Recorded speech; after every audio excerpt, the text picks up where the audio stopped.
Bore da. A croeso cynnes iawn i chi i'r gwasanaeth.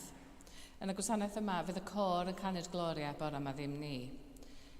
Gad yn y sylw chi i'r cyhoeddiadau, mae cyhoeddiadau ni ar gyfer yr bythefnos nesaf, oherwydd mae Sam i ffwrdd o'i waith, felly y cyhoeddiadau yma am y bythefnos nesaf.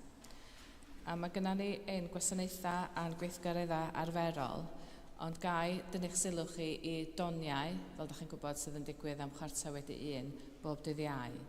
A mae yna bosteri newydd ar gyfer doniau, felly maen nhw yn y cefn, felly plis ewch â copi adra efo chi. Felly gawn ni dreulio enid wan yn paratoi ar gyfer ein gwasanaeth.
Yn enw'r Tad a'r Mab a'r Ysbryd Glân.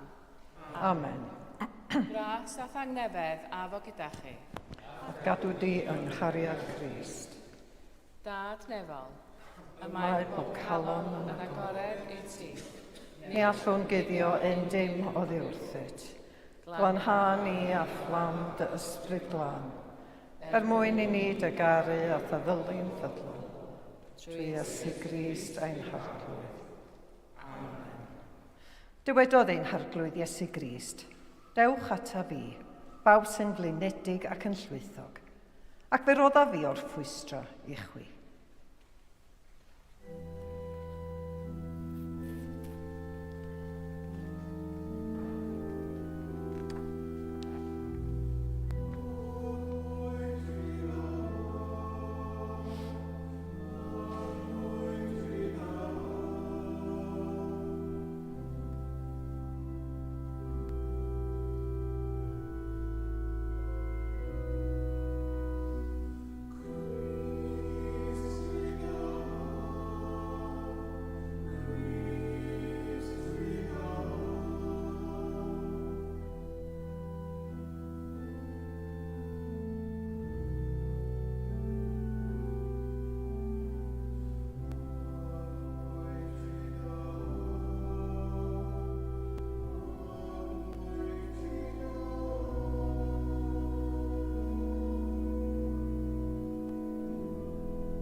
Dad nefol, yr ydym wedi pechu ar feddwl gair a gweithred, a heb wneud yr hyn a ddylwn. Mae'n wir ddrwg gennym, ac yr ydym o ddifrif yn y difarchfa. Mwyn gyfal Iesu Grist yn ei farw drosto, maddeuai ni'r cwbl a'i ffeiliau, ac arwain ni yn ei ffordd i gerdded fel plant y goleuni. Amen. Yr holl alluo grew sy'n maddau i bawb sy'n wir edifeiriol, a drigar hawrth a chryddhau o bechod, eich cadarnhau mewn daioni a'ch cadw yn y bywyd tragwyddol, trwy Iesu Grist ein harglwydd. Amen.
newyddion. O Dduw, gwarchodwr pob un sy'n ymddiried ynot, nad oes dim yn nerthol hebo ti, nad dim yn sanctaidd. Ychwanega ac amlhad y drigaredd arnom, fel y gallwn a thi yn llywodraethwr ac yn arweinydd i ni, dreiddio trwy bethau tymhorol, fel na chollwn yn y diwedd y pethau tragwyddol. Caniata hyn dadnefol mwyn Iesu Grist ein harglwydd, sy'n fyw ac yn tenasu gyda thi yn undod yr Ysbryd Glân, yn un Duw yn awr ac am byth. Amen.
Darlleniad o'r Rhufeiniaid, penod 6, adnodau 12 i 23.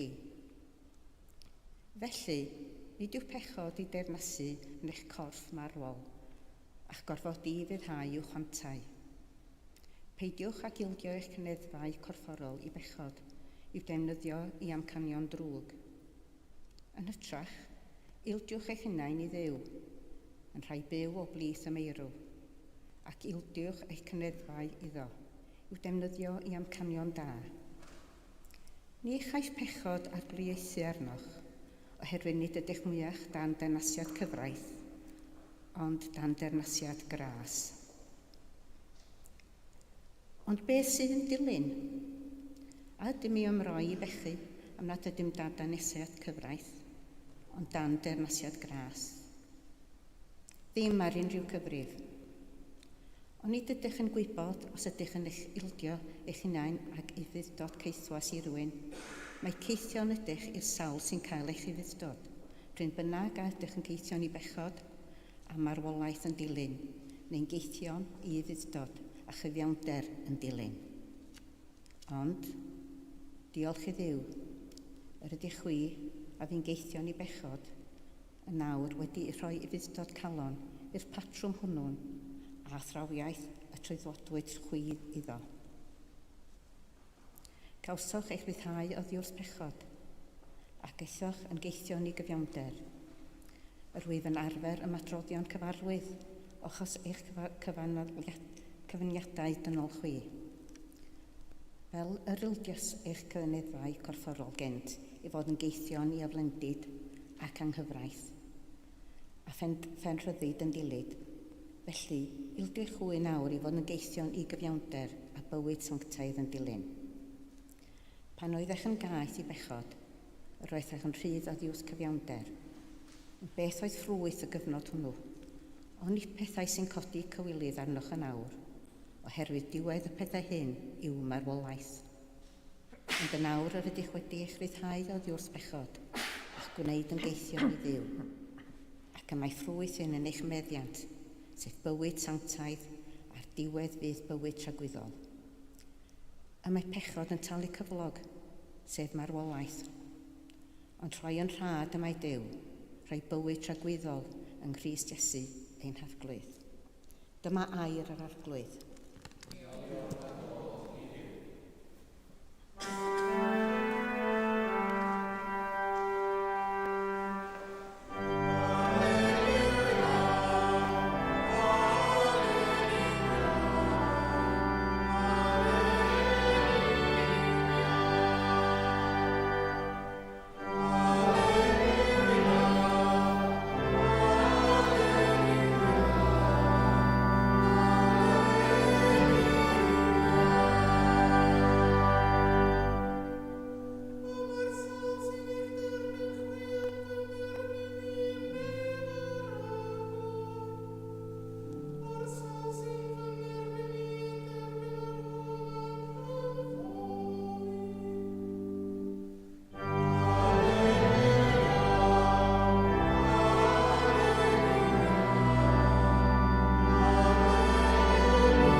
Yr arglwydd a fo gyda chwi. Gwrandewch Efengil Crist yn ôl Sant Mathew. Meddai Iesu, y mae'r sawl sy'n eich derbyn chwi yn fy nerbyn ni, a'r sawl sy'n fy nerbyn ni, y derbyn yr hwn am hanfonodd i. Pwy bynnag sy'n derbyn proffwyd am ei fod yn broffwyd, fe gaeth wobr proffwyd, a phwy bynnag sy'n derbyn ein cyfiawn am ei fod yn ein cyfiawn, fe gaeth wobr ein cyfiawn. A phwy bynnag arydd gymaint a chwpanaid o ddŵr oer i un o'r rhai bychain hyn am ei fod yn ddisgybl, yn wir. Rwy'n dweud wrthych, ni chyll ei wobr. Dyma Efengil yr Arglwydd, moliant i ti o Grist.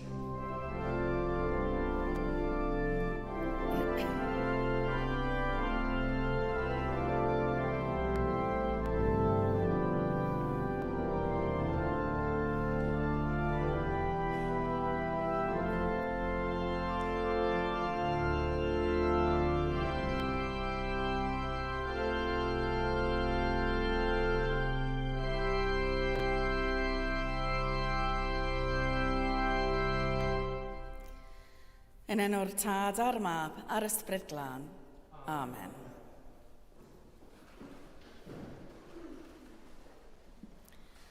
Sut ydyn ni'n derbyn rhywun? Wel, mae ffordd iawn i ffordd jyst i groesawu bobl. I groesawu bobl i mewn i'n bywydau.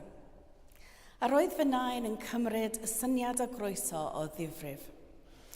Roedd ei drws bob amser ar agor i bobl alw heibio rhag ofyn bod angen rhywbeth arnyn nhw. Neu hyd yn oed i adael wyau neu lysiau o'i gerddi. Doedd hi ddim yn anarferol i ni fod yn eistedd yn ystafell fyw, yn gwylio'r teledu neu rhywbeth, a chlywed drws cefn yn agor a rhywun yn galw'n sydyn. Iwhw, dim ond fi.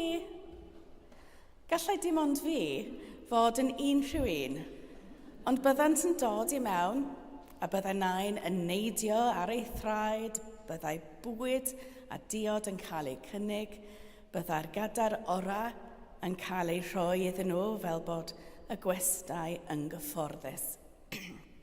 Roedd hyn yn ymestyn i brydau teulu hefyd, pan byddai bwyd ychwanegol bob amser yn cael ei goginio, rhag ofyn i rhywun droi i fyny. Byddai lle ychwanegol wrth y bwrdd bob amser ar gael, ac os daeth ymwelydd ar yr amser iawn, byddai'n cael ei eistedd wrth y bwrdd a'i fwydo heb gwestiwn. Ni fyddai neb yn mynd yn newynog, ni fyddai neb angen bod yn unig, a byddai pawb yn teimlo fel rhan o'n teulu. Dyma oedd ffordd arferol o fyw.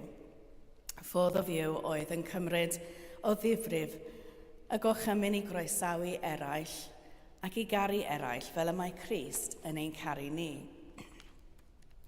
Ond yn aml roedd y math hwn o groeso yn aberthol. Rhoi bwyd i fyny, rhoi lle i fyny, rhoi amser i fyny ac hyd yn oed gwely. Roedd y math hwn o groeso yn ymestyn i bob rhan o fywyd, yn enwedig yn yr eglwys. Yn yr eglwys fy nain, roedd newydd ddyfodiaid yn cael ei croesawu wrth y drws fel yma. Roedd sedi'n cael ei nodi iddyn nhw ac roedd y gwasanaeth yn cael ei hesbonio iddynt. Byddai pawb yn cadw llygad i wneud yn siŵr na fyddai pobl newydd yn teimlo ar goll neu ansicr. Roedd fy nain hefyd yn wych am godi arian ar gyfer yr eglwys. Mae gen i atgofion o fynd o gwmpas tai pobl i gasglu eitemau ar gyfer raffl neu bingo, gwerthu tocynnau a chynnal bingos mewn tai gwahanol pob wythnos. Roedd popeth yn dda yn bywyd fy nain. Roedd cacennau wedi ei gwneud, roedd arian yn cael ei godi ac roedd pawb yn hapus. Hyd nes i un o'r bobl newydd hyn yn yr eglwys penderfynu yn bydden nhw'n ceisio codi rhwyfaint o arian hefyd. Penderfynon nhw wahodd pobl am bryd o fwyd a chodi tal arnyn nhw. Byddai'r arian wedyn yn mynd i'r eglwys. Gwych. Ond, roedd hyn yn newydd. Roedd hyn erioed wedi cael ei wneud o'r blaen. Yn waeth na dim, doedd hyn heb gael ei basio gan bwyllgor yr eglwys, gan fy nain. Pwy ar y ddeiar oedd y bobl yma'n meddwl oedden nhw? Efallai bod hyn yn swnio fel peth bach, ond gall newid ein haferion fod yn anodd tydi.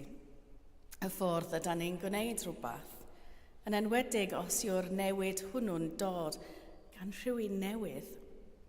Diolch byth, roedd yr offeiriaid ar y pryd yn ddwyth iawn. Tawelodd bryderon y pwyllgor codi arian. Atgyfododd bod bobl fod croesawu fel Crist yn golygu cydnabod a gwerthfawrogi gwahaniaeth, ac y gallai hyd yn oed olygu rhoi hen ffyrdd o fod o'r neilltu. Mae croesawu pobl i'ch cartref a'ch eich ffordd chi o fyw yn beth hyfryd, ond weithiau mae croeso tebyg i Grist yn golygu caniatâd i chi eich hun gael ei newid, neu ganiatâd eich ffordd o fyw gael ei newid. Rydym yn gweld hynny drwy gydol yr efengylau pan fydd Iesu'n cwrdd â phobl. Mae'n mynd i lefydd sy'n synnu pobl i Samaria, lle mae'n siarad â gwraig. Mae'n bwyta gyda chasglwyr trethu a phechaduriaid, ac mae'n cyffwrdd a gwahanglwyfus. Torodd rheola arferion cymdeithasol, a ddeddfau pirdeb, a chynigiodd perthyn diamod. Gwnaeth bethau ac aeth i lefydd a fyddai wedi gwneud i eraill deimlo'n anghyfforddus. Oherwydd hyn, mae Iesu'n yn ein herio ni i wneud yr un peth, i groesawu'r colledig, yr unig a'r bobl hynny a byddai cymdeithas, fel arfer yn ei gwrthod neu'n ei hanwybyddu. Yn fwy na hynny, mi wnaeth Iesu'n caniatáu iddo ei hun gael ei newid.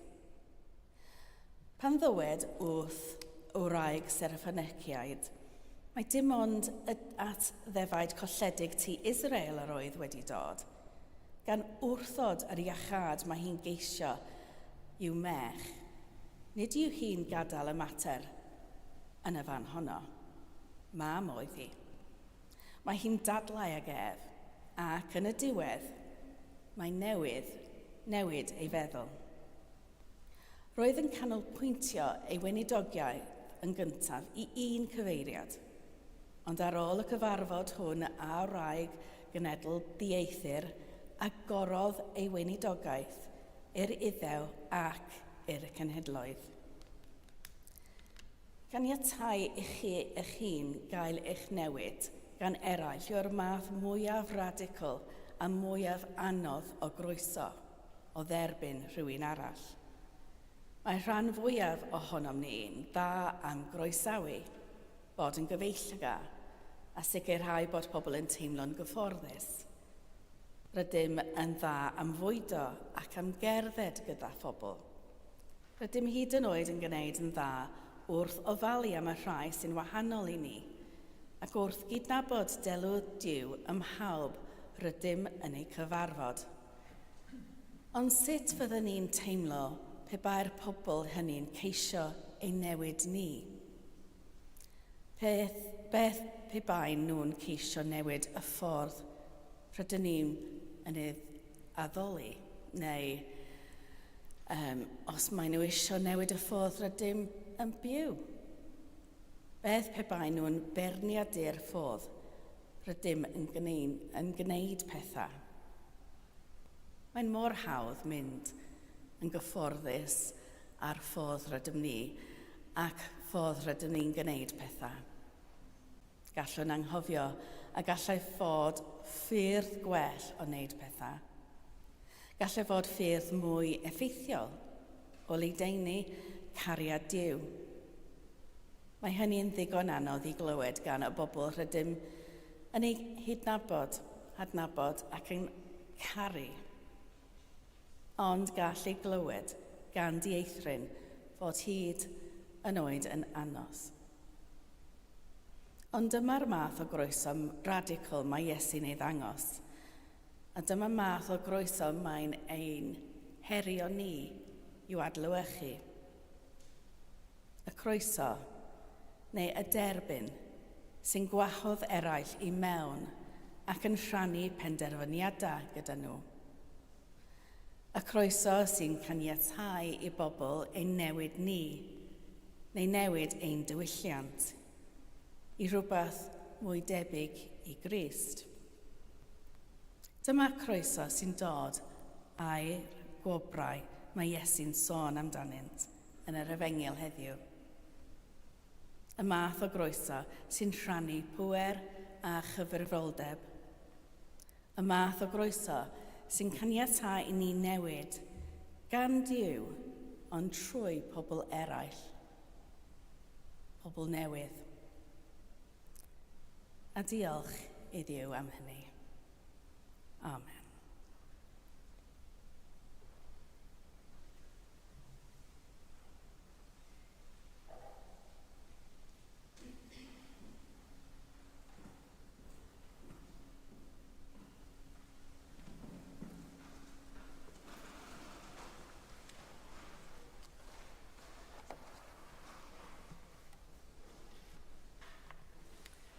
Credwn yn un Duw, y Tad yr holl alluog, gwneithurwr neb a ddaear, a phob beth gweledig ac anweledig. Credwn yn un arglwydd Iesu Grist, unig mab Duw, a genhedlwyd gan y Tad ac yn yr holl ysau. Duw o Dduw, llewydd o lewydd, gwir Dduw o wir Dduw, wedi'i genhedlu, nid wedi'i wneithir, yn un hanfod a'r Tad, a thrwyddo y gwnaed pob peth, mwyn ni ac pechadwriaeth, disgynnod o'r nefoedd, trwy nerth yr ysbryd glân, daeth yn gnawd o fair farwyn, ac fe wnaed yn ddyn. Fe'i croeshoelwyd drosodd na'r Pontius Pilat, dioddefol angau ac fe'i claddwyd. Atgyfodol y trydydd dydd yn ôl yr ysbrydau, ac esgynnod i'r nef, ac ymai'n eistedd ar ddehilawr Tad, a daw drachefn o'r dogoniant i farnu'r byw a'r fyw, ac ar ei deyrnas i fynd diwedd. Credwn yn yr ysbryd glân, yr arglwydd rhoddwr bywyd, sy'n deillio o'r Tad a'r Mab, ac ynghyd â'r Tad a'r Mab, a gyd ag addolur ac a gyd o gynefyr, a cael efara trwy gwyddwyd. Credwn yn un eglwys lan Gatholig ac Apostolic. Cydnabyddwn un bedydd ger faddeuant pechodau, a disgwyliwn am atgyfodiad y ferw, a bywyd y byd sydd yn ddyfal. Gweddiwn dros yr eglwys a dros y byd a rhoddwn diolch i Dduw am ei ddaioni.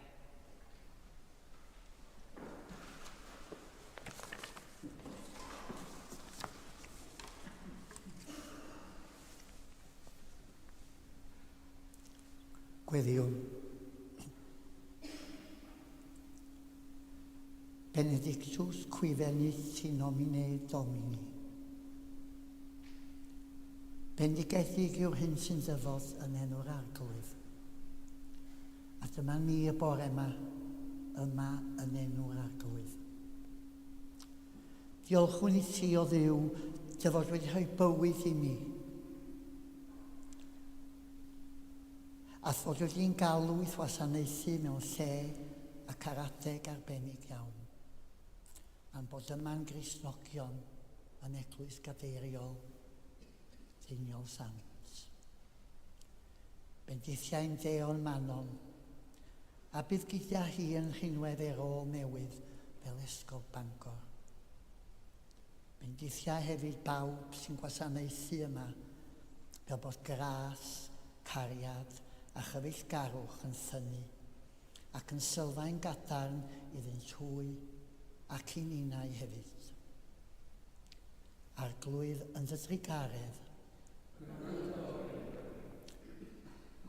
Mae'r cyfeillgarwch a deimlwn yma wrth i ni gyd addoli a chyd gymuno yn y Gymraeg yn heintus. A byddai di hyn ymledu drwy'r eglwys gyfan ac allan i'r gymuned a thu hwnt wrth i ni gyd wynebu heriau mawr y dyfodol. Fel bod yr eglwys yn tyfu yn llawn gras a thrigaredd am y ddeiant. Benedictus qui venit in nomine Domini. Bendigedig yw'r hwn sy'n dyfod yn enw'r arglwydd. Arglwydd yn dy drigaredd. Rhoddwyd thineb i arweinwyr y byd wrth drafod a gwneud penderfyniadau pwysig. Boed gwrando a dangos parch ac urddas lles pawb drwy wledydd y byd, fel bod rhyfel a thrais yn cilio. Bydd gyda ni a gyda hwythau yn y dyddiau hyn o benderfyniadau mor bwysig. Arglwydd yn dy drigaredd. O anwyl dad, mae'n rhyfedd o fydd yn tyfu. Dy fydd di. Mae gwres llethol y dyddiau ddiweddar y trais dinistriol, y tensiynau dirifedu rhwng crefyddau. Byd drasiedig, byd sy'n crefu am heddwch a normalrwydd, bod ei eiriau doeth a charedig gyfnewid am arfau. Anadla heddwch a chariad i'r byd cythryblus hwn. Arglwydd yn dydrigaredd. Gweddiwn y bore yma dros y claf sy'n dioddef. Yr ydym yn meddwl amdanoch. Elma. Cymun. Mefis. Leslie.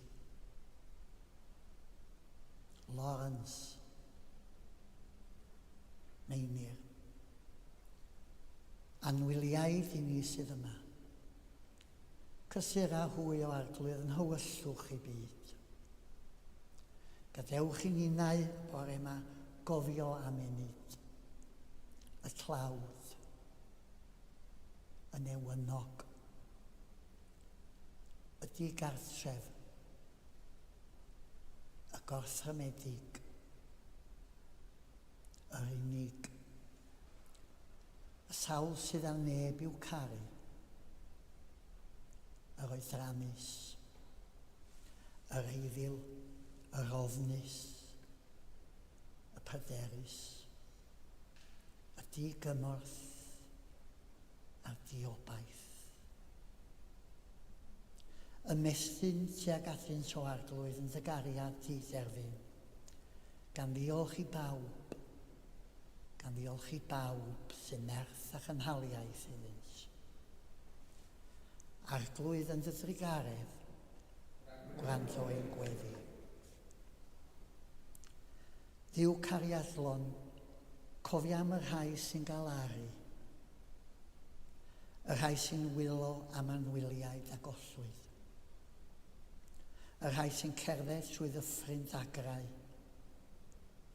Ymestyn allan atynt a rhoi sicrwydd efo ti yno gyda hwy. Cydymdeimlwn y bore yma gyda theulu Margaret Flavel.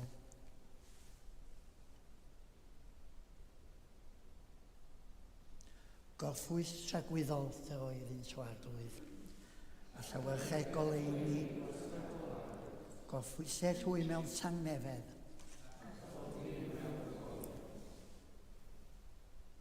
Cofiwn yn arbennig y bore yma am drigolion truenus Venezuela, yng nghanol adfeilion yn chwilio am deulu. Bydd gyda hwy o arglwydd yn nos y trasodd. Arglwydd yn dyddigaredd am ddoen gweddi. Dduw'r bywyd. Boed i'r gynhesrwydd y bore yma lifo'n calonau pawb sydd yma. Boed i hef gyffwrdd anheneiddiau. A phan bydd bywyd yn dywyll, gad i ni gofio sefod yma yn y ddwy sistawrwydd ac am weld doleini unwaith eto. Benedictus Cifenit in nomine Domini. Bendigedig yw hwn sy'n dyfod yn enw'r arglwydd. Da trigarog, derbyn y gweddiau mwyn dyfod. Amen.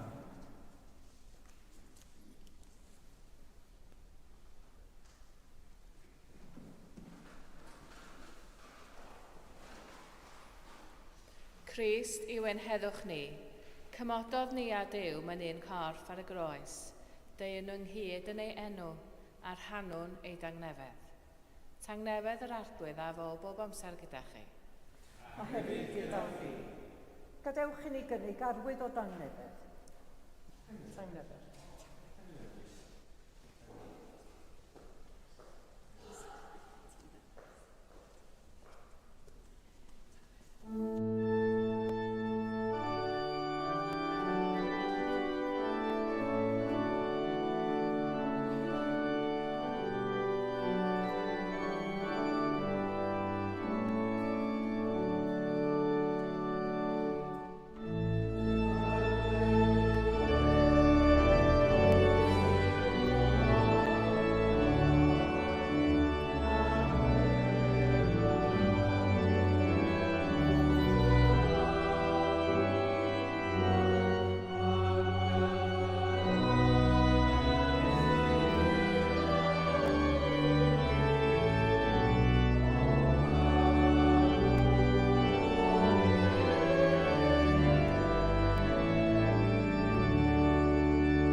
Bendigedig wyt ti arglwydd Dduw yr holl gredigaeth.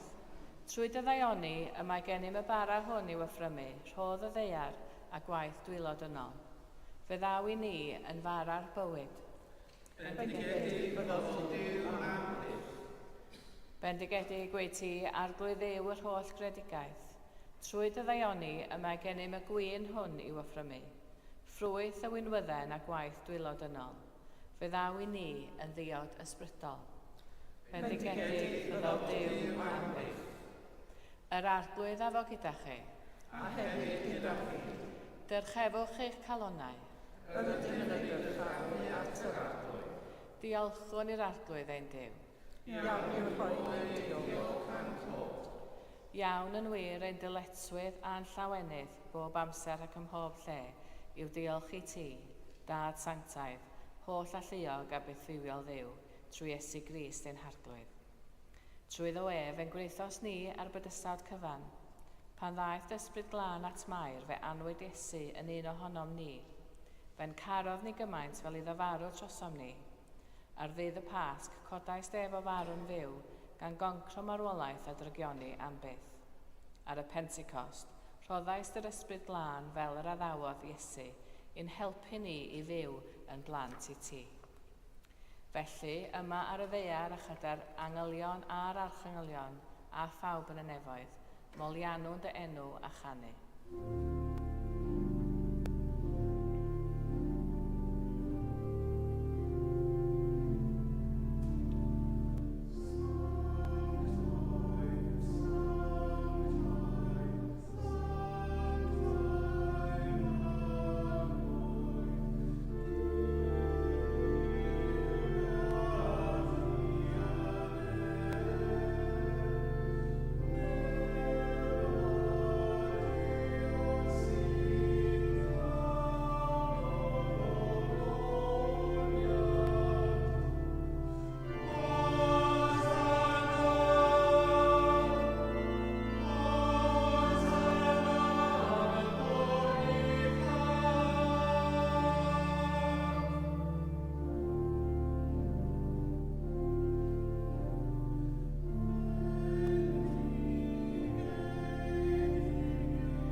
O Dad yn y nefoedd, gwrando'r weddi a gyflwynwn yn enw Iesu, trwy nerth yr ysbryd glân, yn dirion fel colomen, byddai dy bara hwn a'r gwyn hwn i ni yn gorff a gwaed Iesu.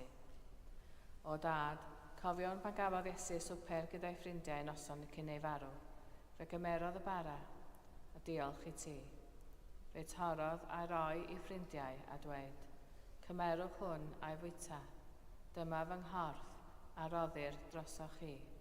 Gwnewch hyn i gofio amdanaf.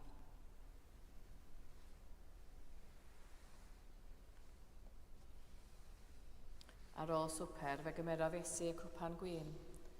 Diolchodd i ti a roi y ffrindiau dweud, yfwch o'r cwpan hwn bob un ohonoch, a mae hwn i fy ngwaed, yr addewid newydd o gariad Duw. Gwnewch hyn bob tro yr yfwch ef, i gofio amdanaf. Gyda'n gilydd, cofiwn fod Iesu bob amser gyda ni a dweud, Bu farw Crist, atgyfodol Crist, daw Crist mewn gogoniant. O Dad, wrth i ni gofio dy fab Iesu Grist a fu farw ar y groes ac atgyfododd, offrymwn i ti'r hoddion hyn, a'r holl roddion yr wyt yn ei rhoi mor hael i ni. Anfon ysbryd glân i fod gyda ni, a phawb sy'n rhannu'r bara hwn ac yn yfed o'r cwpan hwn. Helpa ni i ymddiried yno ti. Tyr da ni nes at ein gilydd a'n croesawu gyda dy holl bobl i deyrnas o gyneddus Iesu. Ti o dy Dad, bu a bob anrhededd a gogoniant, trwy Iesu dy fab, gyda'r ysbryd glân, yn un Duw, yn oes oesoedd. Amen.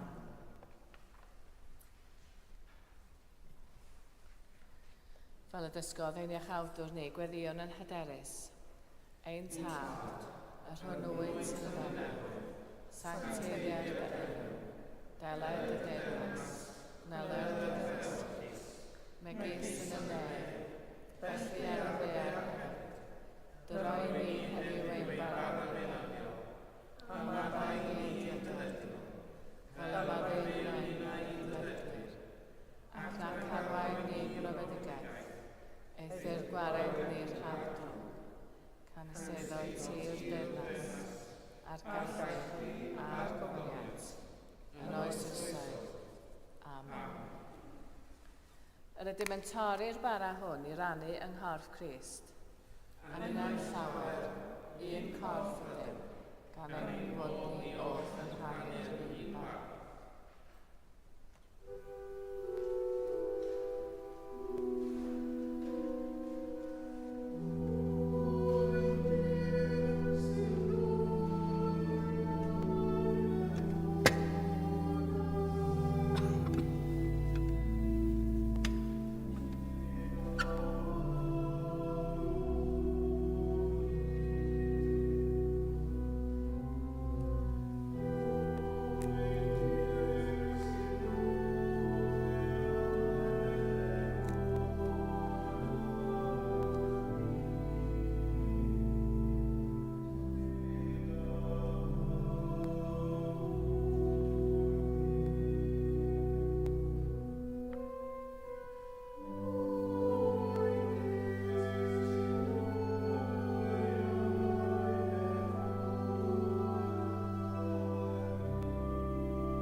Rhoddion sanctaidd Duw ar gyfer pobl sanctaidd Duw.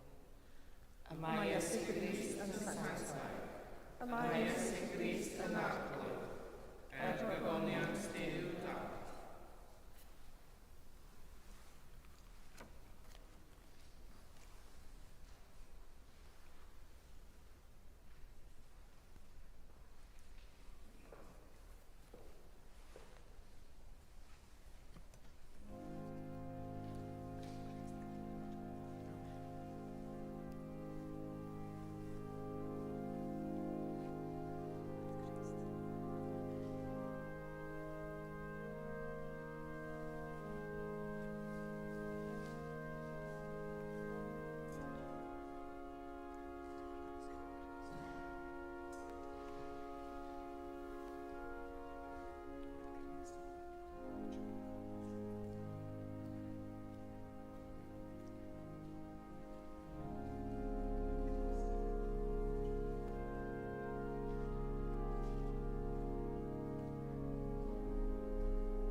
Diolchwch i'r arglwydd oherwydd graslon i'w ef, ei gariad sy'n dragwyr. Dduw'r gwirionedd, yr ydym wedi gweld a'n llygaid, a chyffwrdd a'n dwylo far ar bywyd. Cryfha ein ffydd, fel y tyfwn mewn cariad at y tŷ, ac at ein gilydd, trwy Iesu Grist, ein harglwydd atgyfodedig. Amen. Yr arglwydd afo gyda chi. A hefyd gyda ni. Bydded i'r arglwydd eich bendithio a'ch cadw. Bydded i'r arglwydd lewyrchu ei wyneb arnoch a bod yn drigarog wrthych. Bydded i'r arglwydd edrych arnoch yn gariadus a rhoi i chi dangnefedd. A bendith Duw holl a lluog, y tad, y mab a'r ysbryd glân, a fo'n eich plith ac adrigo gyda chi'n wastad. Amen. Ewch mewn tangnefedd i gario a gwasanaethu'r arglwydd. Yn enw Crist. Amen.